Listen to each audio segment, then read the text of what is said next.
बाज़ अफसाने ऐसे होते हैं जिन्हें पढ़ते या सुनते हुए आदमी सिर्फ कहानी नहीं सुनता, बल्कि अपने ज़माने के एक ऐसे सच से रूबरू हो जाता है जिससे नज़रें चुराना आसान नहीं होता।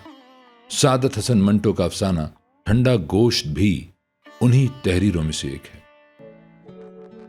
हमारा मानना है कि किताब जो है वो हम सफर है, किताब जो है जिंदगी। बलूचिस्तान की अवामी दास्तानों में हानी और शह मुरीद गालिबन सबसे पुरानी तरह लोग किताबों से जुड़ जाएं। इल्म ये सन 1951 की बात है कि मैंने शायद अहमद दहलवी की ज़बानी उन यादों की दिलचस्प। मैं हूं आपका मेजबान आरिफ बाहली। अस्सलाम वालेकुम, नमस्कार, सत श्री अकाल, आदाब। दोस्तों साहिबों, मैं हूं आरिफ बाहलीम और आप देख रहे हैं प्रोग्राम बोलती किताबें। आज हम लेकर हाजिर हुए हैं मंटो का एक ऐसा अफसाना जिसने अदब की दुनिया में एक नई बहस पैदा की, हलचल मचाई और इंसान के अंदर छुपे हुए अंधेरे को निहायत बेरहमी से सामने भी रख दिया। यह अफसाना है ठंडा गोश्त।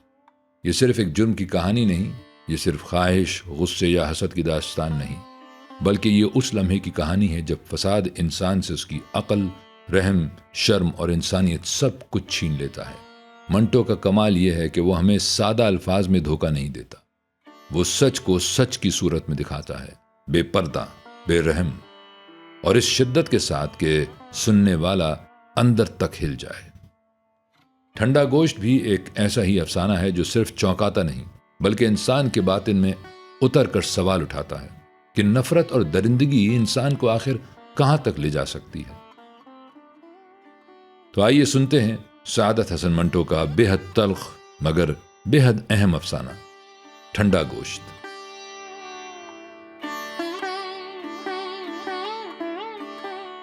ईशर सिंह जो ही होटल के कमरे में दाखिल हुआ, कलवंत कौर पलंग पर से उठी, अपनी तेज तेज आंखों से उसकी तरफ घूर के देखा और दरवाजे की चटखनी बंद कर दी। रात के 12 बज चुके थे। शहर का मज़ाफ़ात एक अजीब पुरअसरार खामोशी में गर्क था। कलवंत कौर पलंग पर आलती पालती मारकर बैठ गई। ईशर सिंह जो गालिबन अपने परागंदा ख्यालात के उलझे हुए धागे खोल रहा था, हाथ में किरपान लिए एक कोने में खड़ा था।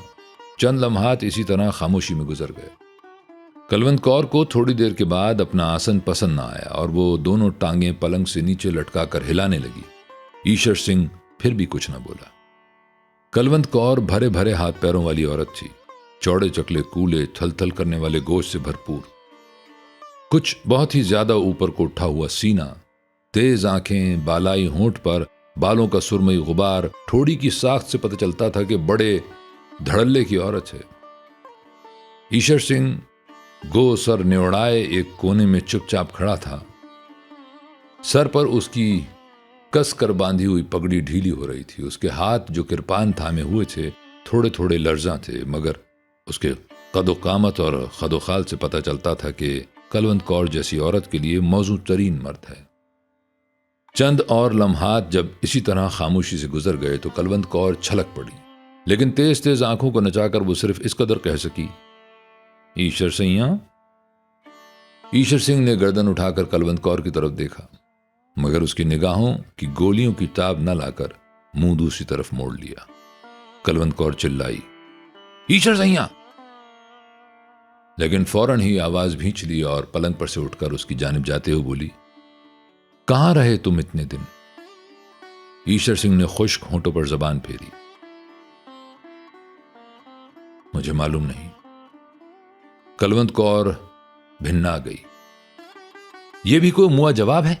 ईशर सिंह ने किरपान एक तरफ फेंक दी और पलंग पर लेट गया। ऐसा मालूम होता था कि वो कई दिनों का बीमार है। कलवंत कौर ने पलंग की तरफ देखा जो अब ईशर सिंह से लबालब भरा था। उसके दिल में हमदर्दी का जज्बा पैदा हो गया। चुनाचे उसके माथे पर हाथ रखकर उसने बड़े प्यार से पूछा, जानी, क्या हुआ है तुम्हें? ईशर सिंह छत की तरफ देख रहा था। उससे निगाहें हटाकर उसने कलवंत कौर के मानूस चेहरे को टटोलना शुरू किया। कलवंत, आवाज में दर्द था। कलवंत कौर सारी की सारी सिमट कर अपने बालाई होंठ में आ गई। हां जानी, ये कहकर वो उसको दांतों से काटने लगी।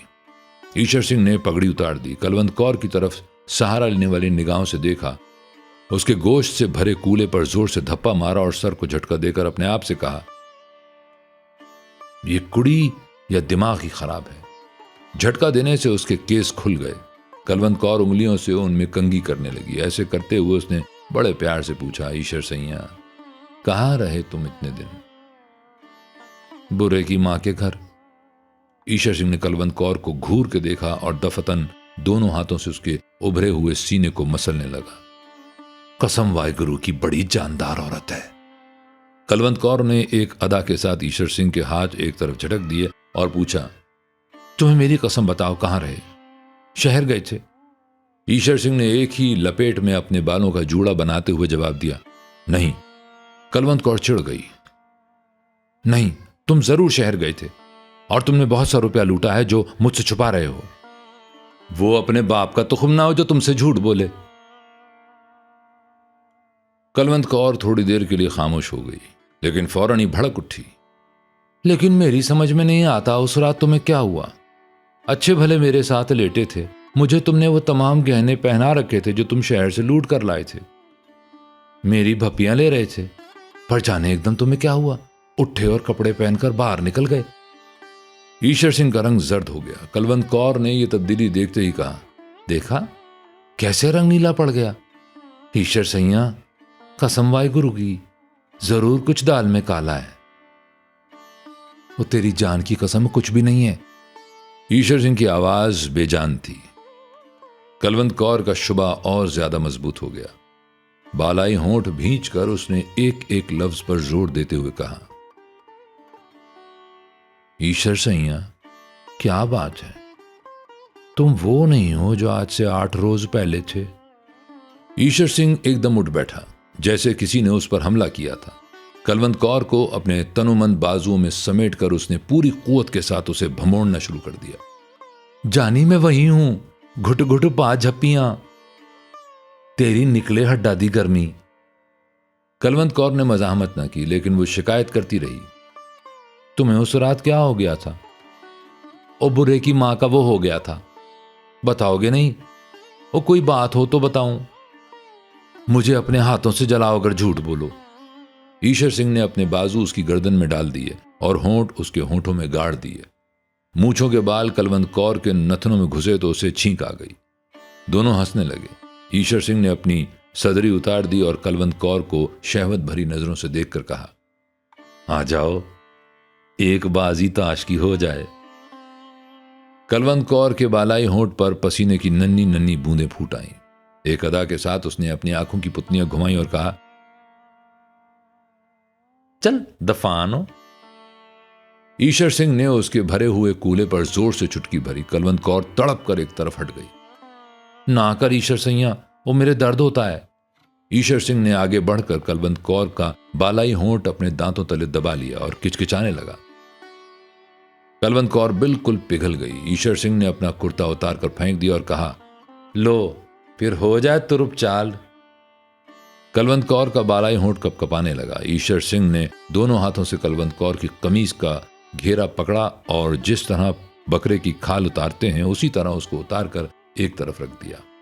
फिर उसने घूर के उसके नंगे बदन को देखा और जोर से उसके बाजू पर चुटकी भरते हुए कहा, कलवंत, ओ कसम वाहिगुरु की, बड़ी करारी औरत है तू। कलवंत कौर अपने बाजू पर उभरते हुए लाल धब्बे को देखने लगी।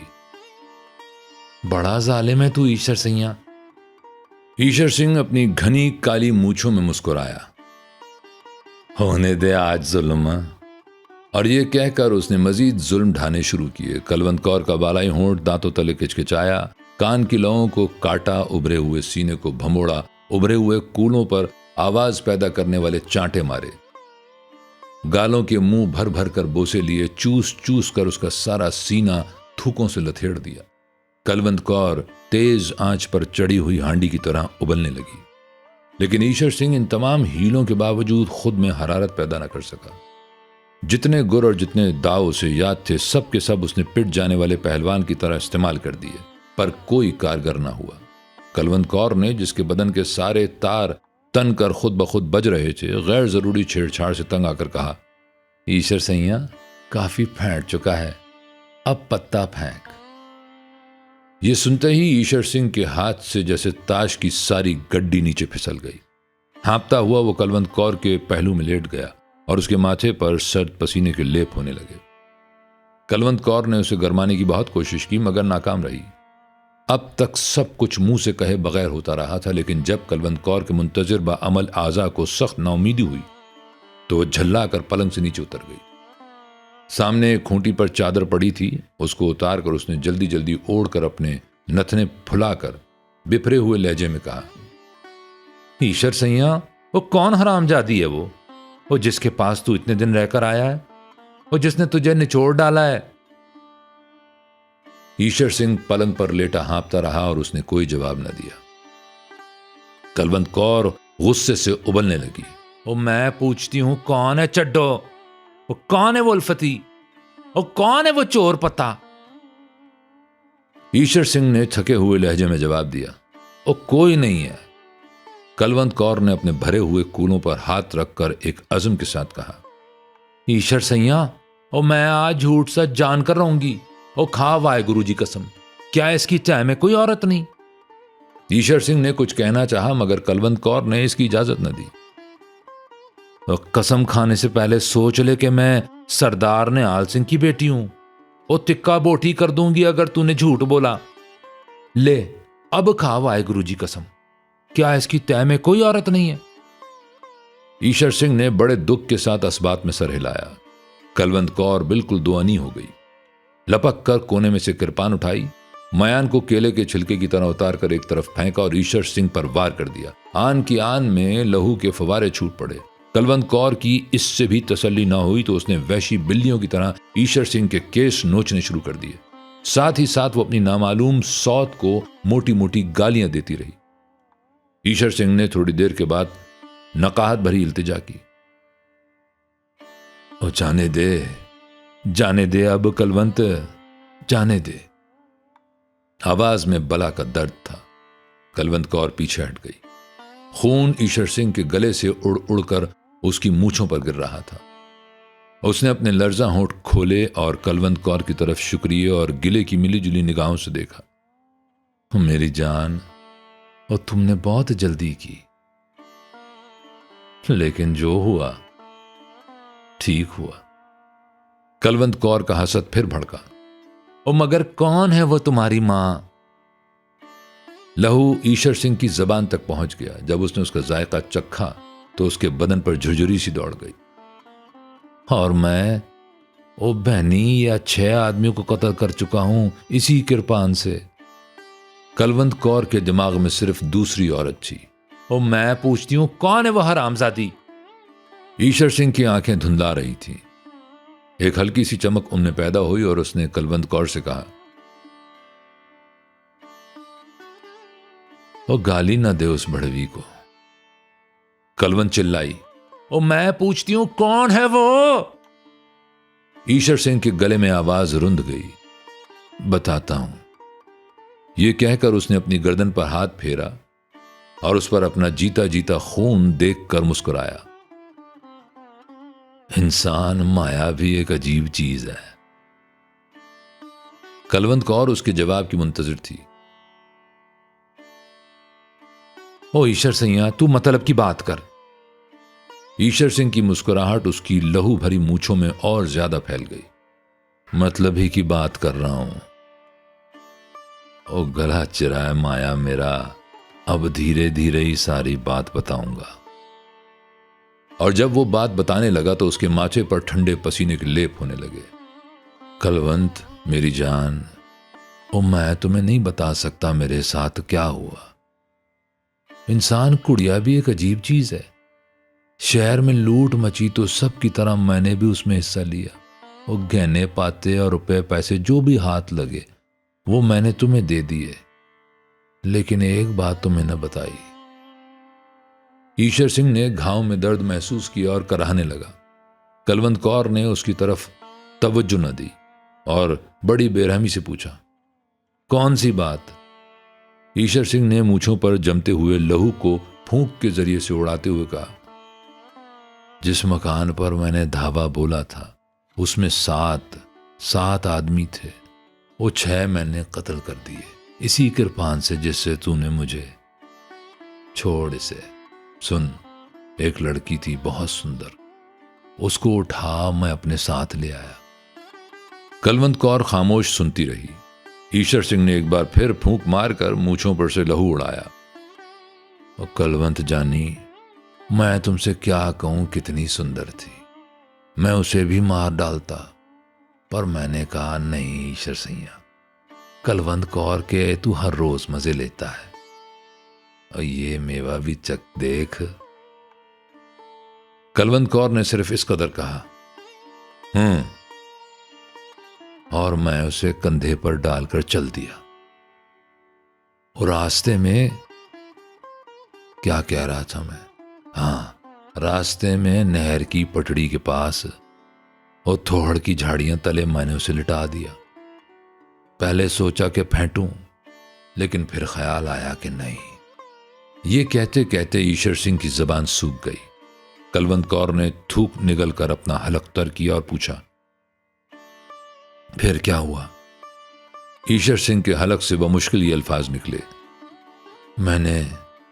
मैंने पत्ता फेंका, लेकिन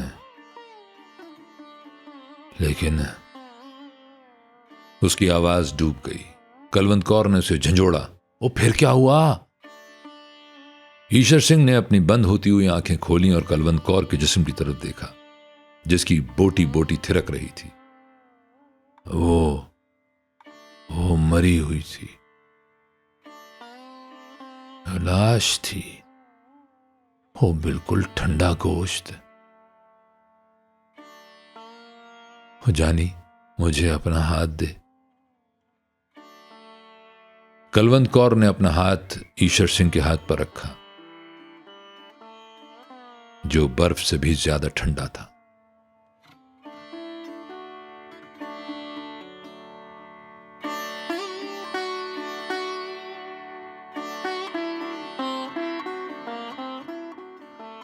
दोस्तों साहिबो, ये था सादत हसन मंटो का अफसाना ठंडा गोश्त। एक ऐसी कहानी जो खत्म होने के बाद भी खत्म नहीं होती, बल्कि अपने पीछे कई सवाल, कई खामोशियां और एक गहरा इस्तराब छोड़ जाती है। मंटो ने इस अफसाने में सिर्फ एक फर्द की कमजोरी या एक वाक़े की हौलनाकी बयान नहीं की, बल्कि यह दिखाया है कि जब इंसान के अंदर की इंसानियत मरने लगे तो उसके अमाल कितने खौफनाक हो सकते हैं। फसादात, खून रेजी, हवस, खौफ और जुर्म, ये सब इस अफसाने में महज अल्फाज नहीं, बल्कि एक टूटे हुए समाज की निशानियां बनकर सामने आते हैं। ठंडा गोश्त हमें चौंकाने के लिए नहीं लिखा गया, बल्कि जगाने के लिए लिखा गया है। यह अफसाना हमें यह सोचने पर मजबूर करता है कि असल तबाही सिर्फ जिस्मों की नहीं होती। असल तबाही उस वक्त होती है जब दिल, ज़मीर और एहसास भी सर्द पड़ जाएं। अगर आपको ये पेशकश मानीखेज लगी हो तो वीडियो को लाइक कीजिए, इसे दूसरों तक ज़रूर पहुंचाइए। और अगर आप उर्दू अदब के ऐसे ही बड़े अफसाने, नावल और अदबी शख्सियात के बारे में जानना और सुनना चाहते हैं तो हमारे चैनल को सब्सक्राइब कीजिए। अपनी राय कमेंट में ज़रूर लिखिए कि ठंडा गोश्त ने आप पर क्या असर छोड़ा है। क्या ये सिर्फ एक अफसाना है या इंसान के अंदर छुपी हुई तारीकी का एक आईना? मैं हूं आरिफ बाहरीम और आप देख रहे थे बोलती किताबें। सलामत रहें।